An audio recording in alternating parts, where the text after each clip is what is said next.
I'm Will Hodgson and I'm a Geoscience Project Manager and Senior Consultant, and I work in the marine renewable sector.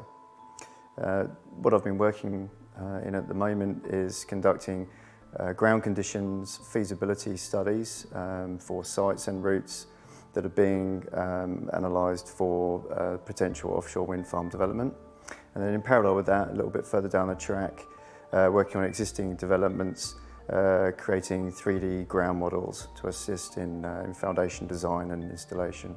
So the objective of doing these feasibility studies is to help the client to come up with a realistic cost model for developing a potential offshore wind farm site, and to generate realistic foundation cost estimates. The first thing they need to know is what foundations they're most likely to use. So that's where we come in. Well, the two main factors to consider are firstly water depth, and the second one is whether there's any rock in the site.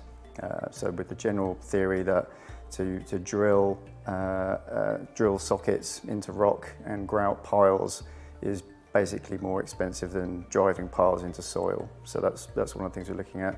And then a step further is where you've got a mixed profile of soil overlying rock, where you've got to create a casing through the soil before you start drilling into the rock.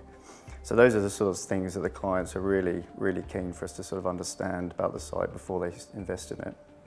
So many of these sites have very complicated geology, and to try and fully understand the geology of those sites and the geohazards using two-dimensional profiles alone it can be quite challenging and sometimes misleading.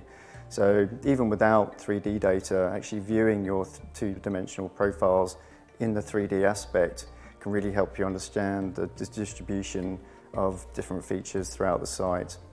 But I think the true value in 3D modelling and 3D visualisation is actually as a tool to communicate these sort of very complex aspects to a wider audience.